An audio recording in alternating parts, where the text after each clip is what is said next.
Hi everyone, my name's Katya and I'm excited to introduce everyone to the ChatGPT panel.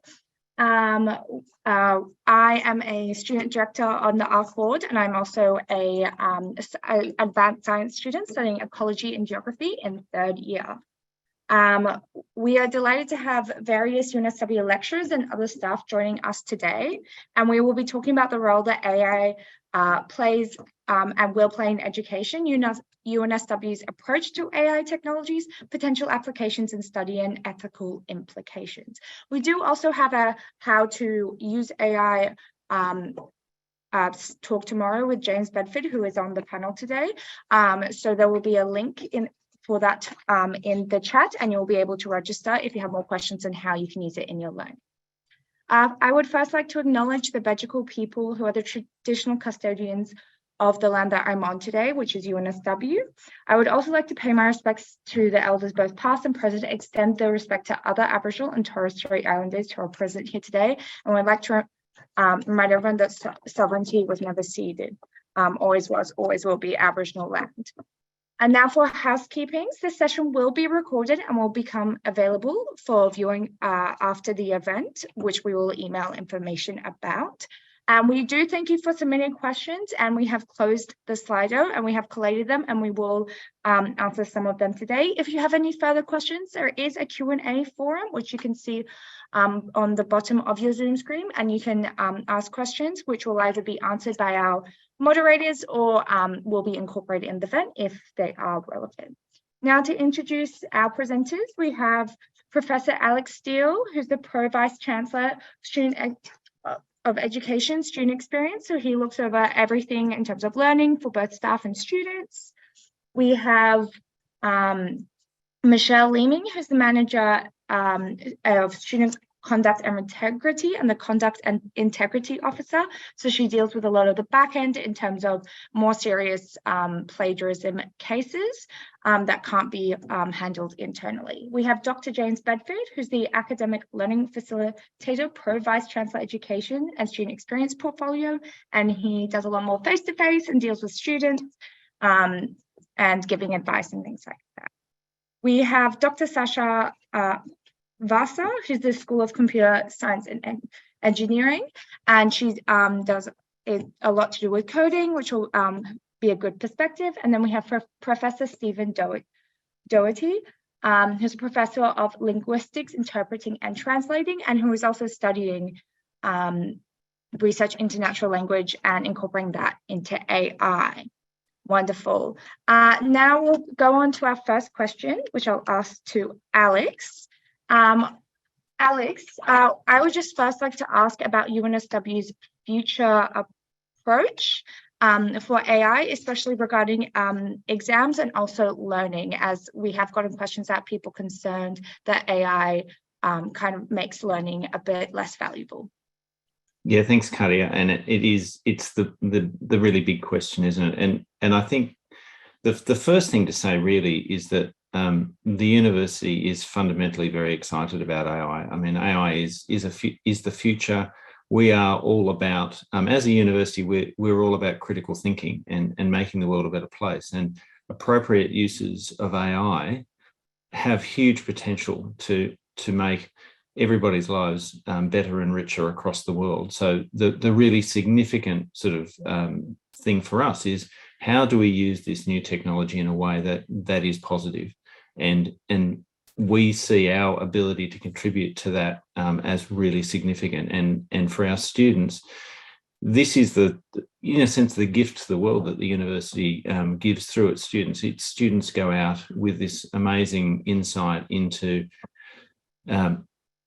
thinking and technology, and then can actually, as a force multiplier, really make the world significantly better off by what they've learned at university. So that's definitely what our aim is. Now, it doesn't always work out that way for every single person, but that is definitely the really significant philosophical position that we have. And so when we look at AI and we look at assessment, we also sort of say, so assessment is all about trying to make sure that students can demonstrate what they've learned. So it's not a punishment approach to learning. It's about enabling students to be able to really show how they can manipulate knowledge, how they can engage in critical thinking, how they can be at the cutting edge of their discipline. And so we don't want to have assessments which keep students back in old-fashioned ways of learning and old-fashioned ways of assessing. We really want to make sure that we adapt our assessment approaches to incorporate all of these new ways of learning. But the tricky thing is that it's brand new and it's only just really appeared this year in the mainstream. And so we have to be very careful that we don't send, we don't create situations where students are put into a position where they have to justify to the outside world that their assessment was valid. So validity is absolutely key to what we do with our assessment. So we need to make sure that we balance innovation with validity. And that's really what we've been trying to do through term one, and we'll continue to work on through the rest of the year. But I think we're all quite confident that we are really sort of working through this process with our students, and there's a lot of dialogue going on with the students in courses, and you'll have seen that in the last term and in the term to come. Wonderful, thank you. And I do also want to ask if there will be any streamlining in the UNSW's policy later on. I do understand at the moment that it is really up professor to professor, so some are more excited about than others. And I just would like to know, will there be that evening out across different classes so students don't have that disparity between different classes in one term? Yeah, look, it's a complicated situation, but I think it probably makes more sense if we go back to the sort of the fundamentals. So AI is just a new tool that's arrived. It's obviously incredibly powerful and has all sorts of potential, but the fundamental basics of the university and assessment haven't changed. So, and there's really, in lots of ways, I think, sort of three key principles. The first one is you always have to do what you're asked to do for the assessment. So the instructions around the assessment is testing to see whether or not you've reached the learning outcomes that you need for that course. So the way in which the instructions for the assessment are set up are absolutely critical. If you don't answer those instructions, if you don't follow those instructions, you can't get marks. And that continues to be exactly the way it was from last year to this year. The second really significant thing is that if you're asked to do your own work or the work of your group, that's what you should do. So we are looking to see whether you've in fact undertaken that learning rather than got somebody else to do it for you. And the third one is that when you incorporate the ideas of other people or from other places, you should always acknowledge it, because it's very rare that somebody has an entirely original idea, and it's not something we would expect students to actually do in the course of their studies. So what you're doing is you're drawing in ideas from all other places. So that applies just as equally in a world of AI as it did in a world without AI. So if you are going to answer the question correctly in an assessment, you have to understand, first of all, what is that assessment asking you to do? So sometimes the assessment might be saying that we want to make sure that you understand core concepts without any aids at all. And so in that case, use of AI would not be appropriate.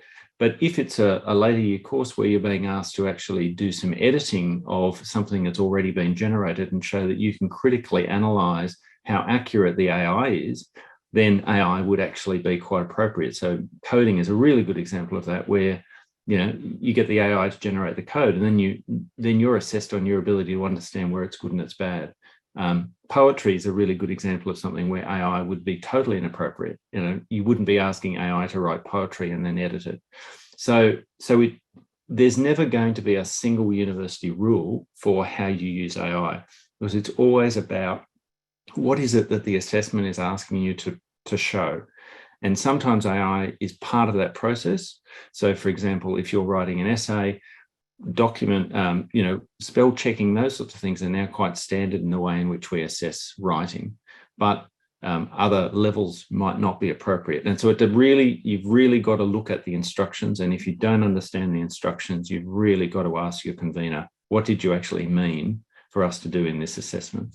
And then that final one about attribution is the absolutely core one, which sort of Michelle's area looks at in terms of misconduct and integrity.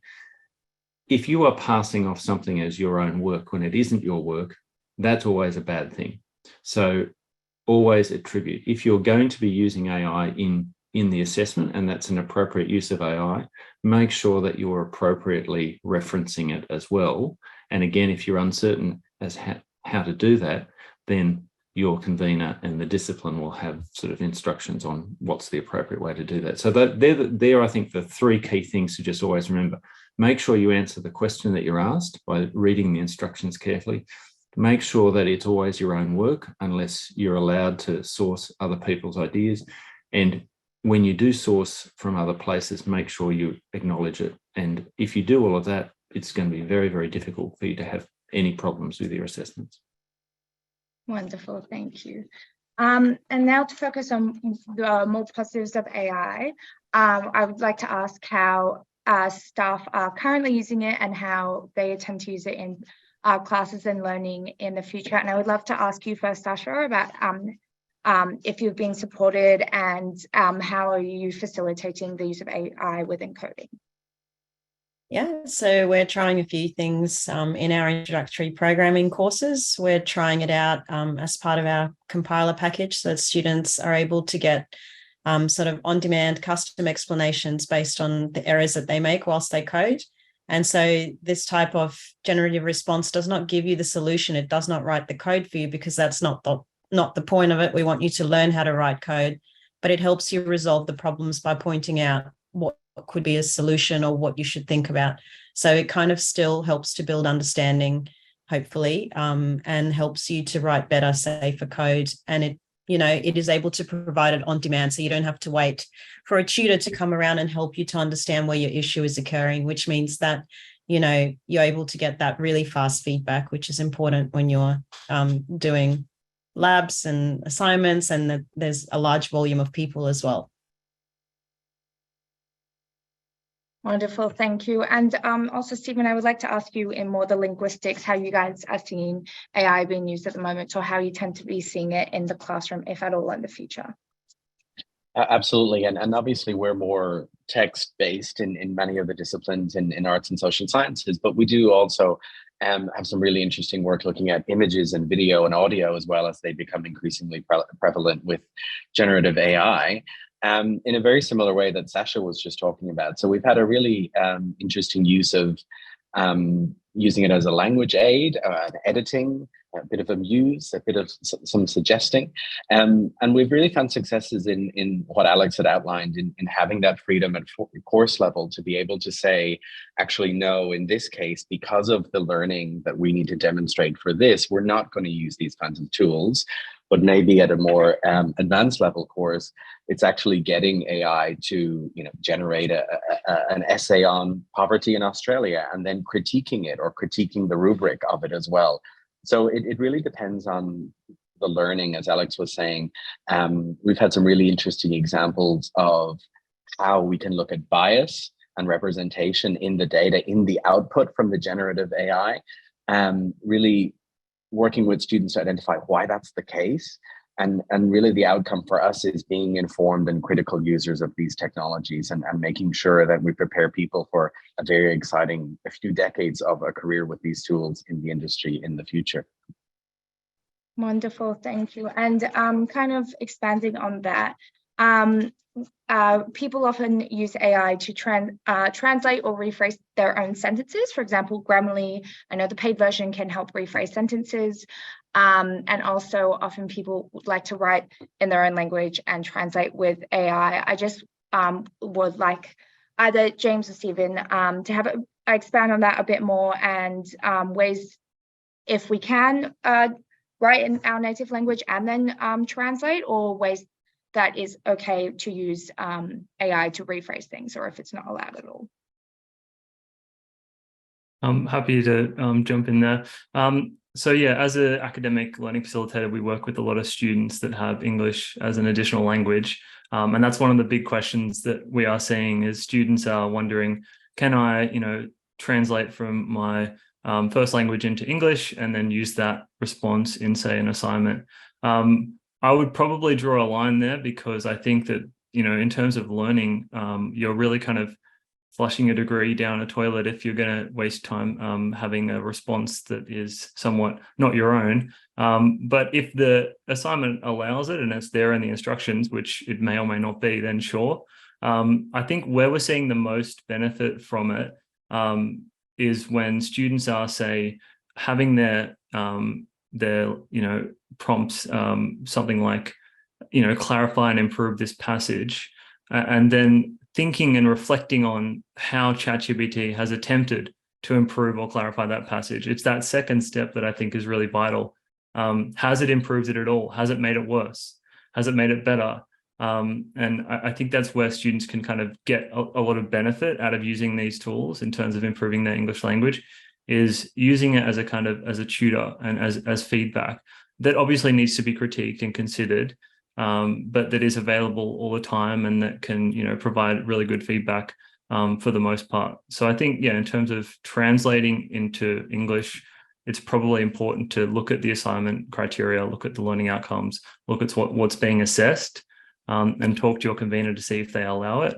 And then ask yourself, are you inhibiting the learning process by doing this? Are you really learning if you are going to translate things? And on a practical level, just to add to what James was saying, it also doesn't always pay off, right? Sometimes the output from that, whether it's just Grammarly or it's Google Translate, sometimes the amount of editing that we have to do afterwards takes so much kind of cognitive effort and time that it's really not worth it, or it's actually smarter or faster to just do it yourself from scratch rather than fix all of the errors that the output generates. Because whether they're superficial or more deeply embedded, there are errors there. It's not always perfect. And Alex, you're on mute, Alex. First fail of the day. I totally agree with what everyone's saying, and I think there's a significant distinction between using something like Grammarly and using Google Translate. So if you're doing, if you've written UNSW is a university that teaches and assesses in English, except in language courses, and that's sort of a government requirement. So we're talking about English as the mode of learning. If you're writing a first response in English and you're not confident with your level of English expression, and you want to use something like Grammarly to improve that, then that may well be quite appropriate. Again, as James said, check the instructions, talk to the convener. But as a fundamental approach, if you've kept a copy of the first draft that you did before you put it through Grammarly, and you put into the assignment in a footnote that you used Grammarly to improve your expression, then you've covered yourself. You may have to have a conversation with the convener if that's not what they wanted you to do, because you haven't followed instructions, but you're not going to be in trouble for doing the wrong thing in terms of an integrity situation, because you've been really upfront about it. You've got the first draft and you've noted in Grammarly that you've done it. So I think that's the way of thinking about things. Make sure that whatever you want to do, you're actually sort of covering yourself by footnoting and keeping drafts. And even then, well, Grammarly's new, Word has been doing editing for years and years. So it's not a completely new thing. Google Translate has been around forever. So these things have been around for a while. So whilst AI is this new thing, a lot of the concepts that we have aren't new. And I feel like our approach is the same as it was before. It's just this new scary thing sometimes. Yeah, I think the big difference in the last term has been that with the Turnitin detection tool, there's more Grammarly type things being picked up than people realised in the last year, and so that's why it's just always important to keep drafts so that it's a simple process if you get asked. But having said that, in most cases, we're not thinking that students are doing the wrong thing. We know that everybody is trying to do the right thing, and everybody is just trying to find out what's the appropriate amount of help that I can get. And these tools, I think, we will be working through this this year, so it's all quite new. But we certainly, our view is that we should be enabling as much technology as possible to allow students to perform at their best. And at a discipline by discipline level, what's an appropriate level of assistance is just going to vary because of the nature of the task. So we won't be able to give you a simple, straightforward answer, but we are really going to work on, particularly as we're rolling out a new course outline system, which will help to standardize course outlines. And we want to use that system to make sure that we can get these sorts of instructions out in a more standardized way so that people understand what they can and they can't do. Thanks. And just a bit on more of Turnitin. Michelle, can Turnitin detect ChatGPT? And what happens if it thinks it does? What happens if it does detect? It thinks it does detect ChatGPT, even if it isn't referenced. Yeah, thanks, Katia. We've obviously seen an uptick of those referrals to our team just in the last term, because obviously that was the first time we've seen it and had the ability to have the Turnitin AI reports. What generally happens is exactly what's happened before for any student that's sort of picked up for serious plagiarism or contract cheating. It'll be assessed first at that faculty level, and then see if it meets that serious threshold, then it will come through to us. What I want to reinforce is that the start and end of the investigation will not be on the Turnitin AI report. We'll certainly look at all the facts and circumstances that are available. And just going back to what Alex was saying, it's all new and all the assessments are all new. What's the instructions to the students, particularly in the last term, may not have been as robust as perhaps they should have been with hindsight. So we'll always look at what those instructions were provided to the students, and then we'll err on the side of caution at the moment if the instructions were not quite clear, particularly if it's not just ChatGPT, but some of those translation tools, which, as you've alluded to, AI, the Turnitin AI detection will pick up those other translation tools as well. And there's research supporting that. But yeah, if it is referred to us, we'll certainly be asking for the academic judgment from the lecturers involved, because they're best placed to understand the learnings that were required from the student. So it won't be unusual for students to be asked, as Alex said, to provide drafts of their work, or perhaps to come in and do a verbal review. So again, they can demonstrate their knowledge and understanding of what they've submitted. If, of course, in the reports that come from the lecturer and there isn't that understanding, or they appear not to understand what they've submitted, then obviously our investigation process will kick in and it will flow as it normally will. So yeah, but as I said, at this point of time, it's new for everyone. It's new for the investigators here, and we'll err on that side of caution. The uptick has been noticeable, but not what we predicted. So it's certainly not at the levels that we first thought at. So that's excellent. Wonderful, thank you. And I just also wanted to ask Stephen and Sasha your views on work that has been done with AI, and I guess the difference between when you know a student has done it versus when you can kind of see AI, and the difference in that. Yeah, thanks, Katia. The advice that has come through is really sound. You know, if you keep those drafts, which is good practice anyway, from file, data loss, things getting lost, keep it in your OneDrive, keep the versions as you go, and you'll never have to worry about it, really. We've seen some interesting developments with the output from ChatGPT. At the beginning, a lot of the linguistic structures were very kind of vague or generic. It couldn't really give you specific examples if you were asking about something happening in Sydney or in Australia or outside of the time limits of the data that the system learns from. But also around referencing, you could really see that they made up references, they made up scholars in that area, but these things change over time. And that's what's going to be really important, that it's really important for academics not to identify a set static range of indicators that are, oh, this is ChatGPT, this isn't, because it's always going to be evolving. And that's why the principles based approach is really the key to that success, because this time next year, it'll be able to do a lot more. And I know, handing over to you, Sasha, that there was a lot around mathematics, equations, and chemistry symbols and things like that as well in the STEM disciplines. And that's been changing quite a lot too. Yeah, so I guess for us as well, for like the more simple problems in coding and for the very, there is a lot of information out there, so it's been trained a lot. It can answer those questions quite easily. But then when you get to the more complex problems, or if you want to have new ideas, it doesn't have ideas. You have to be the one to kind of have the idea and have also an understanding of how that solution has happened. And in code, we will see those anomalies sometimes that because in the introductory courses, for example, we have certain rules within which we ask our students to code.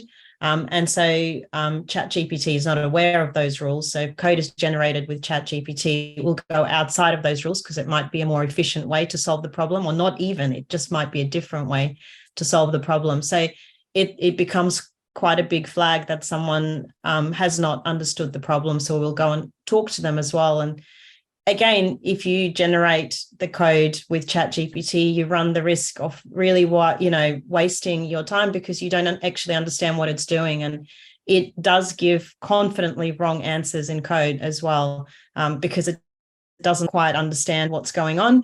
And so you then run the risk of producing quite bad code and not learning when you head out to industry, not being able to critique the code that you might then produce with it, the simple bits of code that you use that you would have to acknowledge that you did with ChatGPT, but you need to still be able to understand the code that is being produced to actually get anything out of it.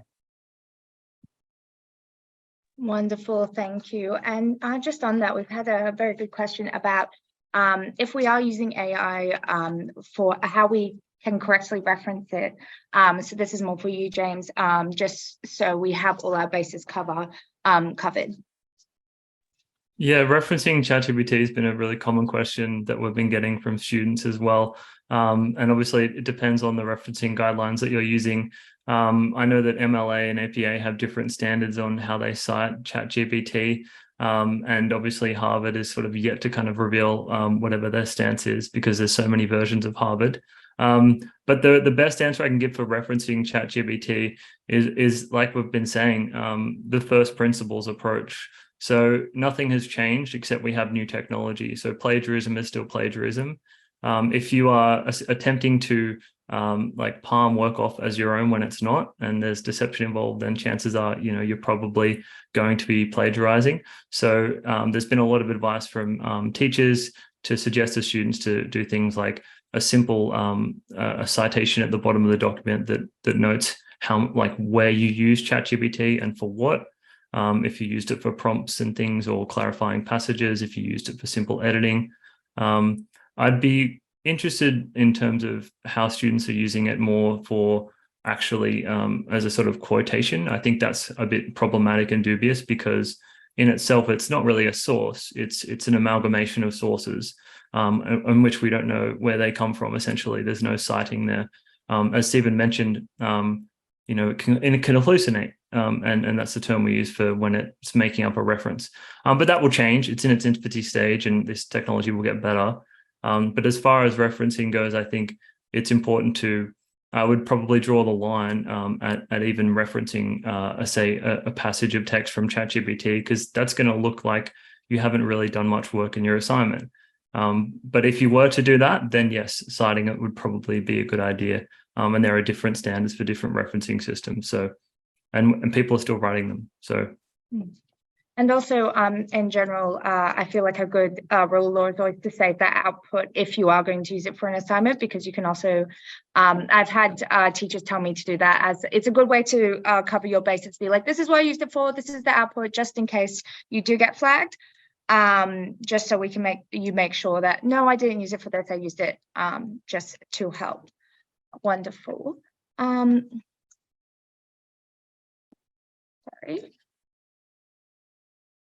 And then also, I guess the next question we have is around like the ethics and privacy of ChatGPT, and how secure is the information. I know some postgrad students are stressed because regarding them using it in their work and ChatGPT taking their work or their papers, and I guess the information and security about that. And whether we should be restricting ourselves in terms of the more private before we've published data.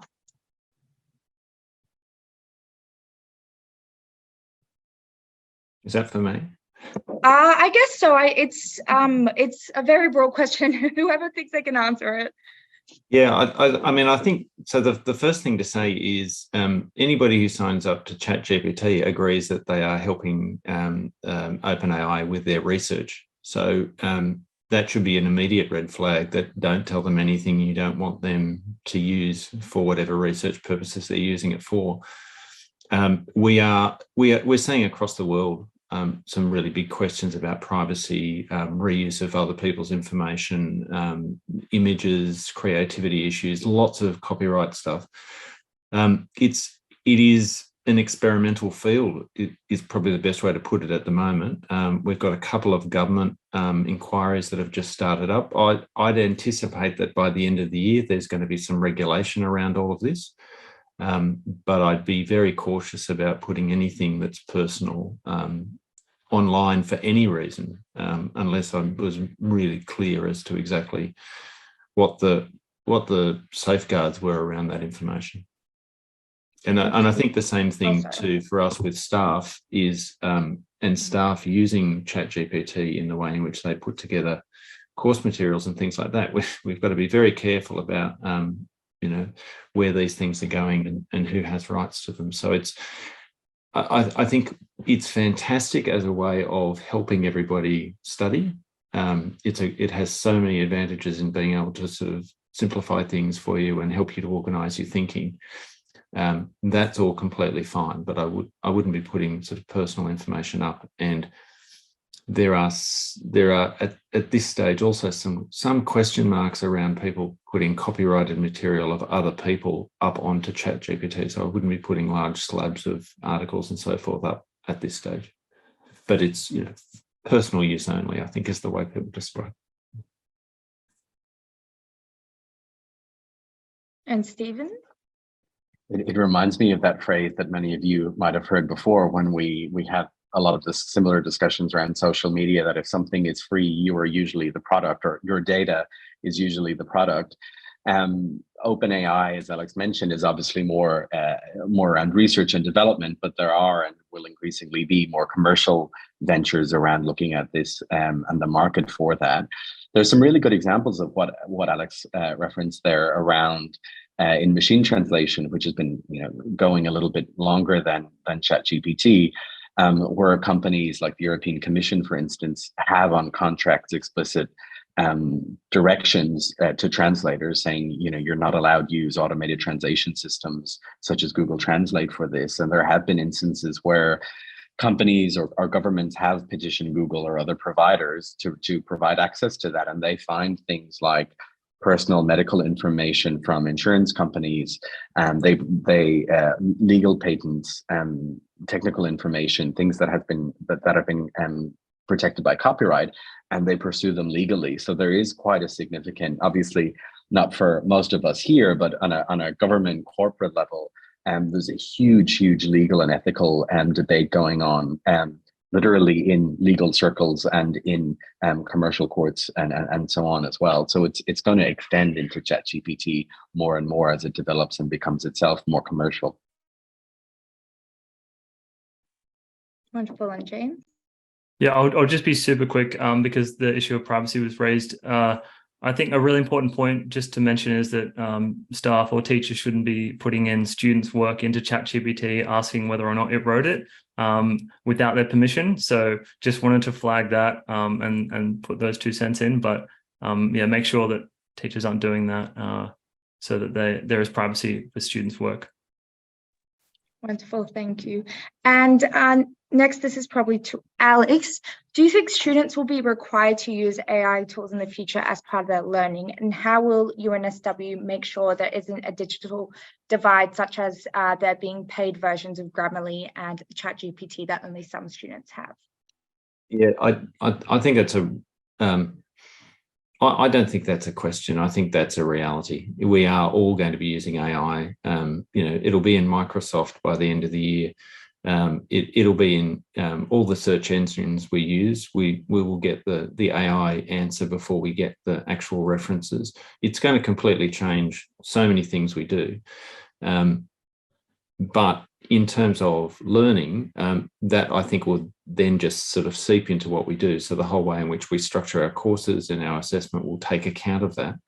So it won't be really a question of students being required to use AI. I think it will just be naturally part of the learning experience. From a university point of view, of course, we would not be asking anybody to use software that we didn't have a license for all students to use, unless it was specific for a particular course. And in most of those instances, there'd still be a license for the students in that course. And if there wasn't, then we would make sure that there would be equity arrangements to make sure that nobody was left behind as a result of that. But I honestly think that there won't be anything special about AI in a year. It'll just be, in everything. We'll be paying probably at a university level an extra premium to make sure people have got access to aspects of it. But from a student perspective, I think it will just be seamless. Wonderful, thank you. And now going on to a bit of the more positive questions. What exciting things do you think we can see in the future of AI and incorporating it into education? So maybe we'll start with Stephen and Sasha and more classes, and then how maybe UNSW can do that later. Thanks, Katia. I really like that positive spin, and that's something we've been doing a lot around in arts design and architecture. And for me, the thing that's most exciting is that it frees up so much capacity, both in terms of creating assessments, but in terms of what students can do in that course in that time. And I see that extending really more broadly into the professional world, where if we can already automate or have a good quality output of something that we used to have to do manually, it does save a lot of time for repetitive, rigid tasks. And think back to basic things like, using a dictionary or a typewriter or a spell check, same thing with using a calculator and so on. It means that you don't have to manually go through and do a lot of that yourself. And obviously we still have to be critically informed users of these tools, but it frees up a lot of that capacity that I think is really, really exciting. So instead of having something where we might have had a student, let's say, doing 2 or 3 essays or short form writing tasks in a course, and maybe they just do one, and then it's something that's more around a group activity or something relating to a professional portfolio. So in terms of what we can do in teaching materials and assessment, it really gives us a lot of opportunities to create, as we always do, really engaging assessments, and that become more and more relevant to what the future of the industry for those programs and their graduates will be. Yeah, and for us also, same as Stephen was saying, it gives us a chance to kind of really, palm off some of the really boring, tedious, repetitive tasks and actually focus on the big ideas and how students can explore those ideas as well. But also with our very large courses, it gives us the ability to really provide much more like on-demand help and on-time help to a lot more students as well, in that sort of more natural way. So it gives us a lot of opportunities in education of how we can actually, give it a big hug and use it to help us and use it to help students as well. And I think at the moment we've got these programs that are sort of external to the university, but once we get stable platforms and we've got them inside the university and we train them on our own information, then we'll be able to provide really fantastic sort of support services for students. So if you didn't understand the lecture notes will already be there. There'll be an AI sort of bot sort of simplifying it, repackaging it for you. So I think that huge amounts of help with understanding, which gets us past, as Sasha was saying, the sort of the boring bits of understanding into the really exciting critical thinking aspects. But at the same time, we've got to also, as James was saying before, be really careful that we're not jumping over the hard learning that you need in order to be a critical thinker. And one of the things that I think is an interesting thing at the moment is that there's a lot of people who are using AI who are telling us all the amazing things that AI can do, but they are already experts in their fields. So they are looking at AI and they're subconsciously critically analysing everything the AI is giving them, and they know when it's right and they know when it's wrong. And so they're very excited.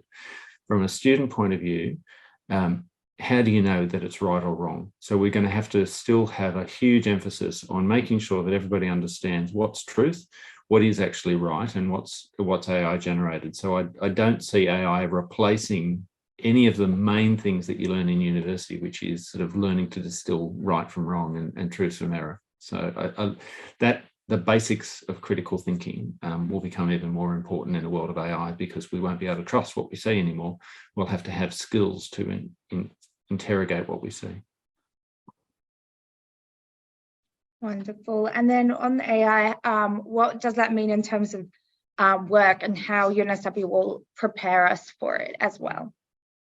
So that's probably more for Stephen and Sasha. Thanks, Katia. As I mentioned, it really allows us to create that space to look at the value of the assessments that we have, and ensuring that they're authentic and engaging, and getting students to demonstrate, as Alex said at the beginning, what it is that they've learned, where they are on that journey, around realizing that the learning outcomes of that course or their entire program. So at UNSW, we have a curriculum that's embedded, so that all of the things that we do in a program, in a specialization like a major, in each course, they're all aligned, they're all strategically developed so that it scaffolds across, and they get more and more advanced as we go through our program. And the assessments and even the weekly tasks that we do are all aligned at the course level as well. And so one thing that we're really keen to keep doing more and more of is looking at the employability aspect. And not just in terms of providing opportunities like work integrated learning and so on, but in our courses, making sure that you can really see how valuable this will be, especially in a world where a lot of those tasks, like creating a reference list, summarizing this article, will be automated for us. So it really makes that critical thinking aspect much more valuable and a more sought after graduate attribute, in my view. And so what we'll need to prepare students to do, and keeping in mind that we're now in 2023, so most of the people on the call today will be working for 30, 40, 50 years, who knows, or maybe 10 years, because AI does a lot of that work for us. But the future is really, really, I think, bright in that sense, that a lot of the employers are really going to be looking for, and already are asking us about it. And how do we distinguish what students at UNSW can bring to it? Because we already have tools that can automate a lot of that stuff. And so that is really the spirit of the assessment and the materials that we have in our courses, making sure that the assessments are authentic, not just in terms of the learning that's happening in the course and the immediate context, but what they will bring students to do in the future. And trying to bring that critical thinking, the creativity are really, really key, regardless of the other superficial aspects that will change. And that's what I think is really exciting. And the last point, just to add from the question before, it's also really worth highlighting the positives around accessibility.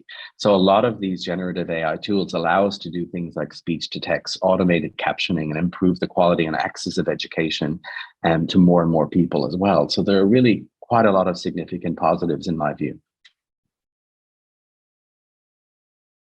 I think Stephen's answered that so well. There is almost nothing to add to that. But yeah, definitely, working together and also building up those critical analysis skills so that, our students get into the workplace and they can interpret what the AI is doing. Is it correct? Is it not correct? That's going to be the key, because it does get things wrong and it gets them confidently wrong. And so being able to discern about what's truth, as Alex was saying, that's going to be a really kind of important skill that you can bring. And, with coding in particular, you still have to be able to understand what on earth it's given you and whether it's correct, whether it answers the right problem. And you have to be able to analyze whether things are going to flow correctly and do things correctly. So it can't replace our sort of understanding, but it can work alongside us as kind of like a guide and someone that does all of our menial stuff. And then we get to, shine and have all the good ideas and work through those. Wonderful. And then in terms of the future of AI, how will UNSW adapt both assessment guidelines and academic integrity guidelines to adapt to this new field of AI in coursework and assessments? So this is an Alex question, probably. I think we've probably sort of covered it in the sense that the fundamentals haven't changed. So what is student work hasn't changed. What is a good assessment hasn't changed. We probably, and we definitely will be through this year, working on better ways to explain those principles in more context. And I think that's, this first term has really been everybody getting a feeling for what it means, talking to students, understanding the enormous extent to which students have already started to use AI to help them with their learning, and trying to make sure that we're recognising that in the way in which we explain our policies. As I said, there's government inquiries at the moment, so I think also by the end of the year we'll have some government regulation around education. But one of the things that the regulators are already saying is the change is fast and it's comprehensive. So while our principles around assessment aren't going to change, the things we assess are probably going to change, and certainly the way we teach courses is going to change. So courses are going to be changing to adapt to this. Now, the different disciplines will have to adapt faster than others, I think. But it's a really exciting time, I think, to be a student, because you're partners with the lecturers. I mean, you guys know more than we do, to be honest, about how AI works, because you're brighter than we are, to be honest, too. But it's this amazing sort of, we're in it together. We're trying to work out how to come up with assessments that will be really useful for you to demonstrate your knowledge, to give you a big leg up. And we want you to graduate being the most sought after graduates, the graduates that people come to say, these are the guys who get AI, these are the guys who wrapped it into their discipline, and they're the people we need in our company. So that's really what our intention is, and we really want to work with everybody to find out how best that will work. Wonderful, thank you. And on AI, my next question is AI in terms of replacing lecturers and teachers, but more, what can we bring that AI doesn't, and in what ways it might be the limits of AI as opposed to some of the benefits in versus education through UNSW and other unis. So that might be for Stephen and Sasha, but anyone can take it. That's a really interesting one. And I think the recent experiences that we've had with online teaching give us an indication of where that will go, where there were many times, even before COVID, where we thought that we'd eventually all move to online learning and teaching. And what COVID has shown us that is how much we miss students and staff en masse that in-person experience. And it's really caused us to look at which kinds of teaching and learning activities can work online, which kinds of meetings can work online, but which ones really need us to have that cooperation and that engagement with each other in a space, in a shared space. And so I think it's going to be really interesting to see, like we mentioned in the last round of responses, how that kind of heavy lifting stuff can be done more, that repetitive, by AI. But it certainly doesn't mean that there are things where we'll have your lecturer, your tutor replaced by AI, not at all. Because if you actually think of what it is that we're doing as educators, it's around having subject matter expertise. A lot of the AI systems are kind of general, right? It's around being able to create and distill resources, to give feedback, to feed into a curriculum, to create those amazing experiences in the classroom, whatever that classroom looks like. In order for AI to replace a lecturer, it would have to replace pretty much a lot of the professions that we have in the world already, like a doctor, a lawyer, a tax agent, politicians, even the media. Why would we ever need journalists anymore, and so on, right? So the actual skill set that educators have, it's not just about the subject matter expertise, it's the delivery, it's the experiences, it's being able to work with students as partners, as Alex has said, to reach those learning outcomes. And every classroom was always different. Even if you're teaching the same course over and over again, it's always very different. You've always got to keep up with what's happening in the discipline and what's happening in the world.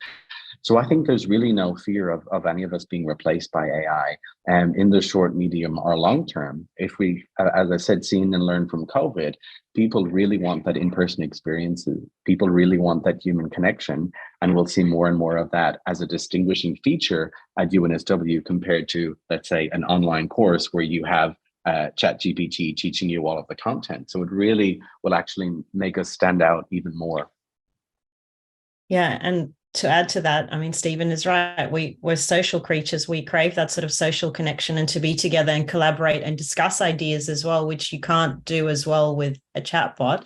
And really, AI doesn't have thoughts. It doesn't have ideas. So if if you've got a lecturer or a tutor, they will have thoughts and ideas that they bring to the table as well, novel things that you can then discuss and build on, and based on what's happening in the industry and based on what's happening around them.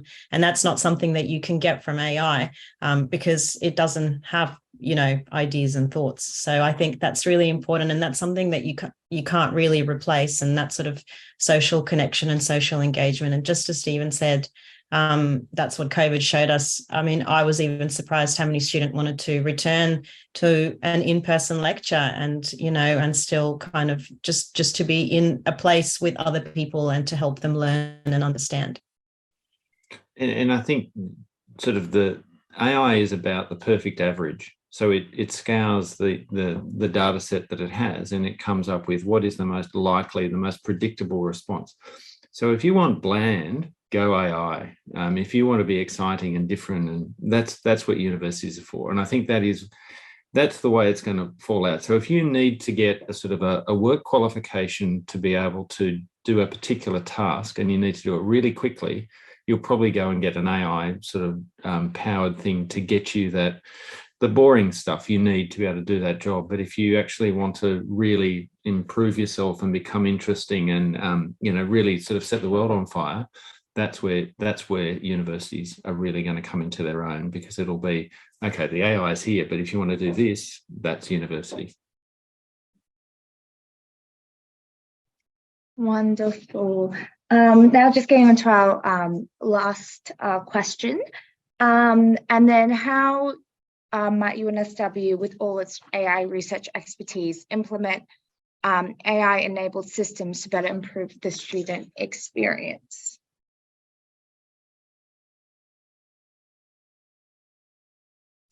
Anyone can take that away. I think I'll have a go at answering that, but Sasha is probably the real expert here. Very large computer systems in universities are a tale of woe.